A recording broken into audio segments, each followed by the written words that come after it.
up, everyone? Welcome back to Corked Stats here on the Mayo Media Network on YouTube. Please make sure that you hit that like button, that animated thumbs up, and subscribe to the channel. And if you end up really liking what we're doing, you can check out the Corked Stats channel itself. Whenever I have little extra thoughts or videos other than these Monday and Friday installments, that's where you could find them. We're covering it all. We've done granular breakdowns of the very best pitchers in the league. We got a couple of sleeper videos, Ranger Suarez, Jordan Montgomery. We've gone over the top hitters in point leagues.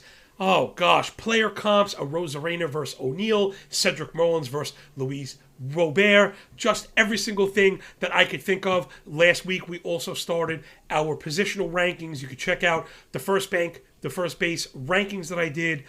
Really, I did like a cost analysis, let's say, of projections with dollar values, cross-check them with ADP to identify values throughout the draft, right? Anybody can kind of say, oh, he's 1, 2, 3. Well, what do you do and where do you take them? That's what I'm always about, the context and the nuance. Enough of that. How about more of this? It's the fastest show in MLB absolutely anywhere as we continue this offseason journey with Atlanta Brave third baseman, the youngster, remember he's only 24 years old, Austin Riley. That big bopper had the breakout season last year, and it's our job as analysts to determine if we believe that will continue, if he may build off it, if we think he'll regress, or the likes. If you're unfamiliar, again, I talk really fast, I move really fast, and the best way to slow ourselves down is to create templates, right? To make sure that no stone is unturned. I've kind of created my own shredder. It's like the MLB Network shredder, except this one is good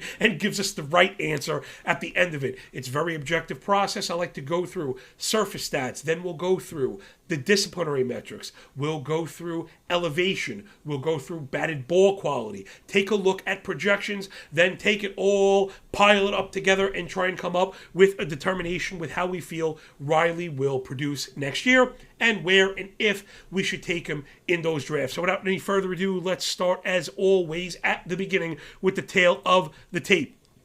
Austin Riley filled out the stat boxes last year just about as well as you could expect. Played all of his games, the plus 300 average, but those are the things we want to look at if they can repeat. Last year's stats are not going to pay this year's bills. So yeah, you can see the surface stats up there underlying really very strong. 367 OBP, 531 slug, good for a 900 OPS. Wowza. 379 WOBA, a 135 WRC plus, and all the expected stats back it up. You saw the 303 batting average, but he had a 275 XBA, 531 slug, but a 500 expected slug. The 379 WOBA with a 361 expected. So really no outliers there as far as the savant stuff goes. So everything looking pretty good for a repeat so far. The big change we saw was with the discipline. So again, nuance and context. The reason that you come here to hang out with me and you, the Corked Stats crew. Let's get down into this disciplinary stuff. We're going to do a few lessons all at once. We're going to look at K-rate, we're going to look at rolling charts, but we're also going to look at how to apply this stuff. Anyone could show you stats, anyone could show you charts, and if it goes over your head, then you didn't get anything from it. I want to create a culture of people, a culture of fishermen, right? I can hand you a fish to feed you for a day, teach you how to fish, you fish for a lifetime. Enough of us learn how to fish. We have a culture of fishermen. So here we have an exercise that I like to look at. It's year over year in the K metrics. You're looking at a 40-game rolling average. That's the best way to determine trends. So what I'm getting at is you see 2019 on the left, 2019 and 2020 in the center for the audio-only people, and then 2019, 2020, and 2021. So I'm kind of building off the chart, but I wanted to see how we digest these things. So coming off of 2019, Ks were a major problem. You see not only the average was an issue, but the trend. The Ks were increasing. We get to 2020. That's the gray shaded box. Right off the bat, we see a precipitous drop in Ks. The year ends.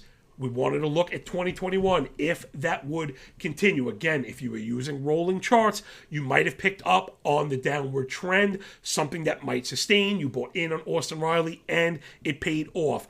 look at 2021. Yes, we saw a bit of reversion to the mean, which really should be expected, but even that was a sub 30% K rate before we saw it begin to head south again. Why does this matter? Again, for the audio-only people, I'll just walk you through it. This is technical analysis that's used on Wall Street. There's that moving averages moniker, waka, waka, waka. But really, people, the reason this matters, it's higher, I should say, lower lows and lower highs, right? The second bump is lower than the first. The second drop is lower than the first. So lower highs and lower lows are the sign of a bearish channel. And then if you look at the entire chart altogether, you see it. These things are never going to move in a linear fashion. No one is ever just going to go all the way up or just go all the way down in perpetuity. That's not how the world works. That's not how trends are determined. So given the fact that that second high was lower than the first, the second low was lower than the first, we have a bear channel here, and I think that the Ks will continue to drop. But of course, if someone is going to do, Big Johnny's going to overdo, K percentages have been talked about, that's not enough. Let's pop open the hood and see what's going on underneath. So here you have the rolling charts for the swinging strike, O swing, which is chase rate, and Z contact, which is your in-zone contact rate. The reason why these matters is we don't just want an exchange of Ks for walks. Walk is good, but Riley's not really a speedster. He's not really going to steal for us in those roto formats. We want the exchange of Ks for contact, especially with a big bopper, the assumption being he hits the ball really hard. We want more contact to get more hard contact. Let's take a look. The swinging strike rate, we see it drop and continue to stay down. We've had some consolidation in 2021, which is just fine. So the swing strike rate, validating that drop in K rate. Let's move over to the O swing. We saw a bear channel from 2019 through 2020 into 2021, where maybe midway through we saw another bit reversion up, but none of those top points again are higher than the peak in 2020. So this bearish trend is still intact. We want to keep an eye on this O swing. If the rolling average ends up above the peak in 2019, there's a red flag. But until that does that, don't have people tell you, oh, but the chase rate ticked up in the second half. Yes, that's part of the trend. There are ups and downs, oscillations, ebbs and flows, peaks and valleys, however you want to visualize these things. But that's what the chart is telling us. There are going to be, little pieces of regression within a greater overall trend. So the O swing looks good for me. Let's get into the in-zone contact rate. You don't need to be a technical analysis guru to see this chart has been moving in one direction, and basically one direction only. And again, the reversion we saw in 21 halted above the peak before. These are the basics of 101 in technical analysis. I'm oversimplifying a touch, but it is important to understand how to look at a chart and how to read it. Hopefully something that you're getting when you come here. If you end up with any other questions, please get at me any time of day, any day of the week. We'll get at it. And if the question's really good enough, I'll put it right on the show. This is all about learning and progression. Back to Austin Riley. All these trends seem excellent. We've had not only a reduction in Ks, but it has translated into the increase in contact, which I mentioned before. So surface stats, good, check mark. Discipline, good, check mark. Let's move into elevation. We have the rolling ground ball. Now, again, we really got to be careful with these. In 2019, as a total youngster, again, he was only 20. He's 24 at the time. He was 21 then. He was an extreme fly ball hitter. Now, that sounds kind of good in a way for power. We need fly balls for home runs, but extreme fly ball rates, like fly ball rates like he had in the rolling average up over 50, are going to hurt your BA. When you get to 2020, we see reversion. And when you get to 2021, we see the balance. So that's what we want to be focusing. In 2021, we see the fly ball rate tick up, hit another steady bullish channel, and now it's settled around that 40% mark for fly balls for Austin Riley, which is perfect. The ground ball rate, which we saw spike in 2020, started off that way, and then we see the bearish channel engage. So again, we're not just throwing charts out there. We're not just throwing stats out there.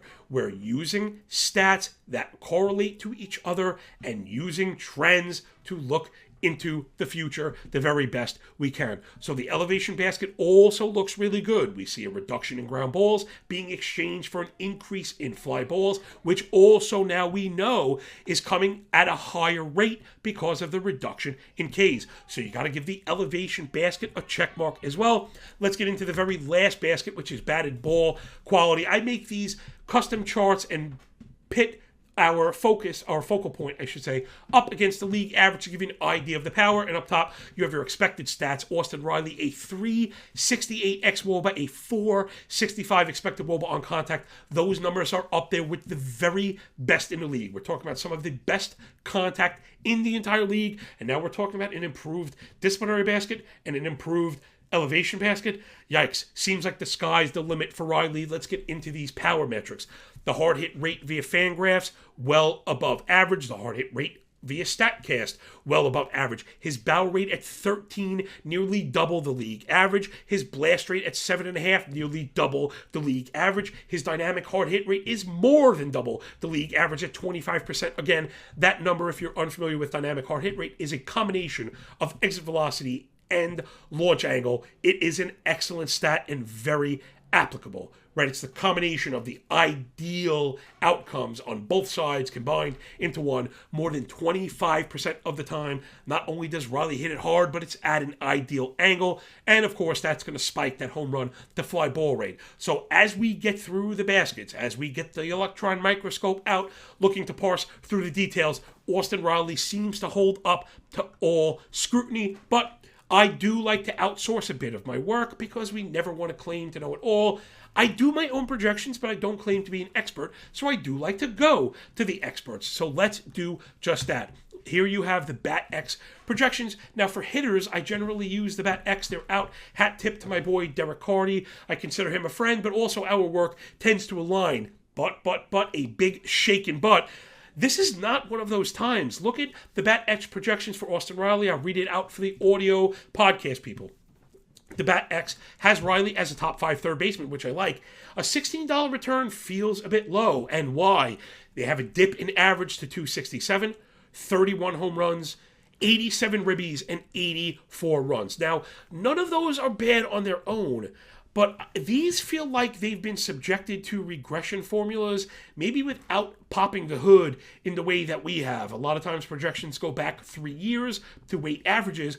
My problem with that, especially with very young hitters like Riley, is changes can be made that alter the trajectory, leaving the weighted average maybe more in the rear view than we'd like to admit, or at least for myself. So when I identify disciplinary changes, I tend to weight the past a bit less, thinking of a new hitter, quote unquote, right? So let's take a look at the rest of the projection systems and see, because I do like to incorporate everybody to give myself a range. Now, Steamer has Riley for a 274, 33 bombs with 100 ribbies and 87 runs. And I'd have to tell you, that's probably more in line with where I'm at. Other projection systems, no one has him lower than 31 home runs. And actually, Derek's BAT-X is the lowest as far as counting stats, 84 and 87. Those numbers range anywhere from 102 ribbies to 88 runs.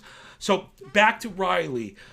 Man, now that we've looked at projections and incorporated our baskets with trends, I guess we got to get into our conclusion. And I think on this one, I'm going to have to buck the projection systems here. I'm seeing a improved disciplinary basket, which has been exchanged with an improved contact rate. We know the contact, We know the contact itself is elite. So I'm having a hard time with these projections in the mid-80s, particularly with the counting stats. I think the 31 to 33 home runs represents a floor. I think he has a floor of 30 home runs. Averages are hard to predict, but from what we've seen, I think 270 is a floor. And I think if you have a 270 with 30 home runs in that lineup, right, we are expecting Acuna back. Freeman has not left yet. Dansby Swanson looks really good. Ozzy Albies looks really good. I don't know how we can cap the runs and ribbies in the mid-80s. So I'm going to buck the projection systems here. I have the average probably closer to 275. I have 35 home runs And I've got, even if I stop at 88 runs, I've got 100 ribbies for Austin Riley. I don't think you're going to get any steals, something that you want to consider in roto leagues. I generally like to get power hitters that will steal at least 2 or 3 bags because, across 4 or 5 hitters, that could add up. But where Austin Riley is going, and right now he's falling in draft rooms, we're talking about second round return as a power hitter. And in point leagues, this guy should be pushed way, way up. I mean, he's right there. You're talking about elite production. If you can get, 285, 38, 100, and 100, which is certainly in the cards. Remember, projections are the median outcome, the 50th percentile. So with health, and if these gains stick at all, the sky is absolutely the limit for Austin Riley. So I am going to buck the projection systems here, and my boy Derek Hardy. Keep an eye out for the Corked Stats podcast. I'm going to invite him on, and maybe we could talk about the places that we agree and disagree. So that should do it for my breakdown of Austin Riley. I hope everybody learned something, not just about the player, but about, maybe a way to break down these players, a way to look at rolling charts, a way to understand technical analysis, and then a way to apply it, and then maybe even learn something or two about having some fortitude. I do adhere to projection systems, but not absolutely. And when I feel like the underpinnings of those projections pretend, something a little bit better, then I'm not going to be afraid to shoot for that. So if you're using Austin Riley's Bat X projections, for me, those are all a floor. For me, 270, 31, 87, 84 is the floor. I think we're going to get more like we saw last year, and there might even be a bit to unlock. Again, growth not being linear, only 24 years old. Sky could be the limit for Austin Riley. You could be talking about first-round production. So don't feel pressed into taking power early on. I don't think he's necessarily Vlad Guerrero, but I think you could skip on a Vlad Guerrero in the first round because those kind of stats could be found a bit later, including the batting average, right? That's the most important thing in Roto when assessing power hitters outside of those couple of steals is the batting average, which I think you will get from Austin Riley. So from everybody here at the Mayo Media Network, please make sure to hit the like button and subscribe. Get into the playlist. Get through everything. Let me know how I'm doing. Get up in the comments and tell Mr. Mayo how great of a job I'm doing. If you'd like, I take requests. I want to know what you like, what you hate, what we should add, what we should subtract, and maybe what you're indifferent about even. So that'll do it from us. The big dude with the big mouth from the Big Apple, Big Johnny Stud. Don't forget to follow me at MLB Moving AVG. The content's coming hot and heavy. Check out the Corked Stats podcast as well, and make sure you rate, review, and subscribe to Fantasy Baseball Picks and Bats on the Mayo Media Network, brought to you by all of your at least half-decent podcast providers. So thanks again, everybody. Remember, when you work this hard, it feels a lot less like luck, don't it? That'll do it. I'll catch you on the flip side, everybody. Peace.